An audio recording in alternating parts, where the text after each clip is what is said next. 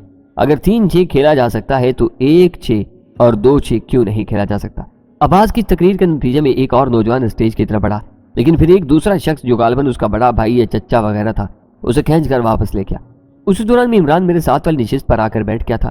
اب اس نے چمکیلا کاسٹیوم اتار دیا تھا اور اسی لباس میں تھا جس میں یہاں سرکس پہنچا تھا۔ اس کے ہاتھ میں چھوٹا سا گلاس تھا جس میں یقیناً بیئر تھی۔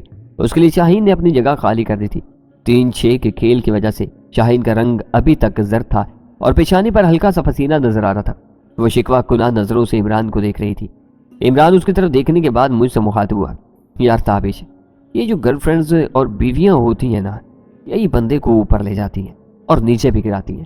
اب تم ذرا سوچو، اپنے سکندر اعظم کی بیوی اس کی طرف ایسے دیکھتی جس طرح یہ میری طرف دیکھ رہی ہے تو کیا وہ آدھی دنیا فتح کر سکتا تھا؟ وہ تو مقدونیہ سے بھی باہر نہ نکل پاتا۔ کیوں؟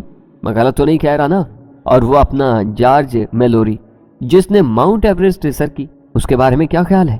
شاہین نے مسکرا کر بات کاٹی، اس سے یہی ثابت ہوتا ہے نا کہ سکندر اعظم اور جارج میلوری کی بیویوں کو انہیں روکنا چاہیے تھا۔ سکندر اعظم صرف 33 سال کی عمر میں مر گیا تھا اور میرے خیال میں ایوریسٹ جارج نے سر نہیں کی تھی بلکہ سر کرنے کی کوشش کی تھی، اور اس کوشش میں 38 سال کی عمر میں اس کی جان چلی گئی۔ ہم نے تو کورس کی کتابوں میں یہی پڑھا ہے۔ بس تم ہر بات سے اپنے مطلب کی بات ثابت کر لیا کرو، اس طرح تو میں بھی تمہاری بات سے ایک بات ثابت کر سکتا ہوں۔ وہ کیا؟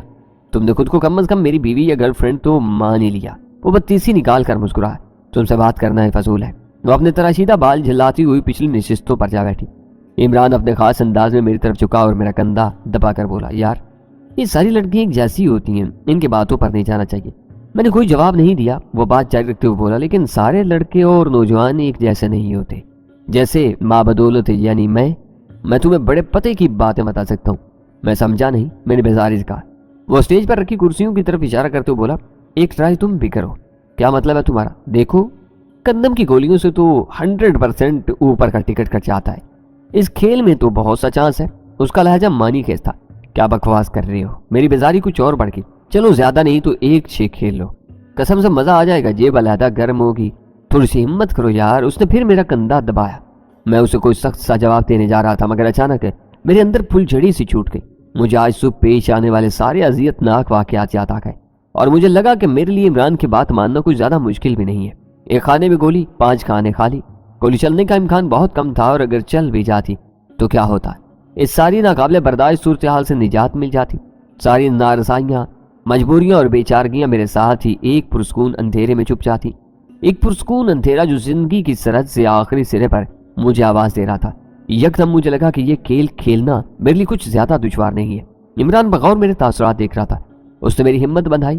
مجھے اپنے جسم میں عجیب سی توانائیاں بھرتی محسوس ہوئی۔ سیٹ سراج، اس کے کارندے اور اس کے بیٹے واجی کے مکروہ چہرے میری نگاہوں میں گھومے اور میں اپنی جگہ سے کھڑا ہو گیا۔ میرے اس فیصلے پر تھوڑی دیر کے لیے عمران بھی حیران ہوا۔ تو مجھے آمادہ تو کر رہا تھا لیکن حقیقت میں شاید اسے بھی یقین نہیں تھا کہ میں آمادہ ہو جاؤں گا۔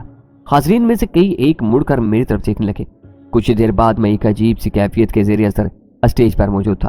روشنی براہ راست میرے چہرے پر پڑ رہی تھی اور تماشائی نیم تاریکی میں نظر آتے تھے۔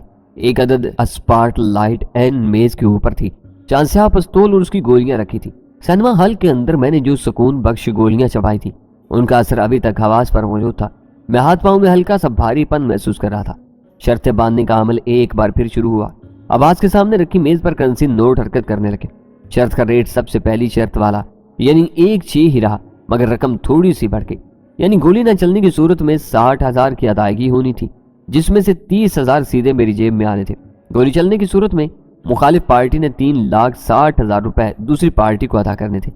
میرے دل کی دھڑکن تیز ہو چکی تھی، تاہم حواس پر عجیب سی دھن چھائی ہوئی تھی۔ میں خود کو اذیت دینے کے لیے تیار تھا، چاہے یہ اذیت مجھے موت کے منہ ہی میں کیوں نہ لے جاتی۔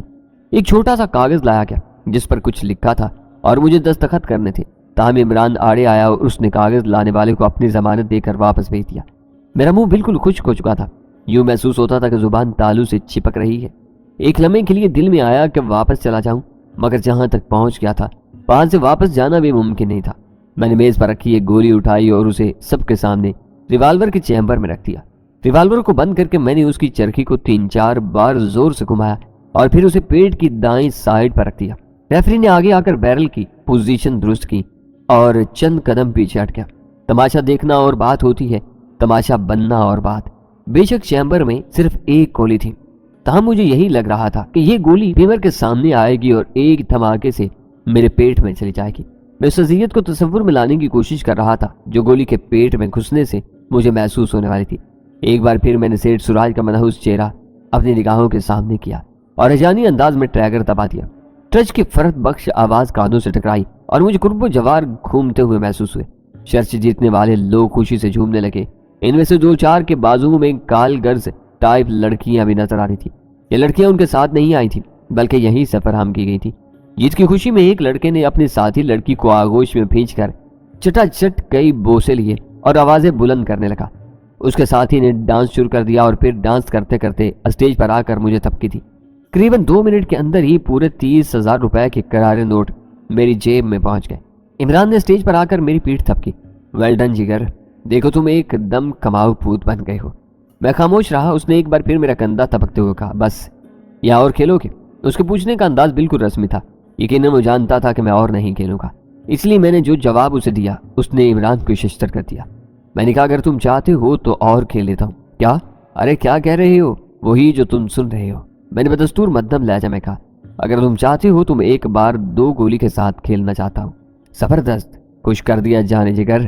عمران کا رنگ سرخ ہو گیا۔ اسسٹنٹ مینیجر عباس بھی وہاں پہنچ گیا۔ عمران اور عباس کے درمیان چند سرگوشیاں ہوئی اور پھر اناؤنسمنٹ ہوئی کہ میں ایک بار 2-6 کا کھیل کھیلوں گا۔ میرے دل و دماغ میں ایک دھن سی بھر گئی تھی۔ پہلی کامیابی نے میرے حوصلے کو ایک دم زبردست بڑھاوا دے دیا تھا۔ اس حوصلے کو میرے اندر کا غم و غصہ بھی مہمیز کر رہا تھا۔ ایک بار پھر شرطوں کا عمل شروع ہوا، ساتھ ساتھ بیئر کے چند گلاس بھی گردش کر رہے تھے۔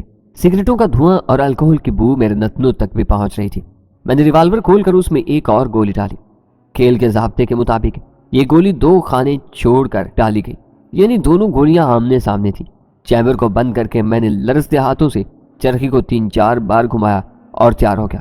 اس مرتبہ شرط کی رقم 1,50,000 تک پہنچی تھی۔ گولی نہ چلنے کی صورت میں مجھے اس میں سے قریباً 75,000 روپے ملنے تھے۔ مجھے رقم کی کچھ زیادہ پرواہ نہیں تھی۔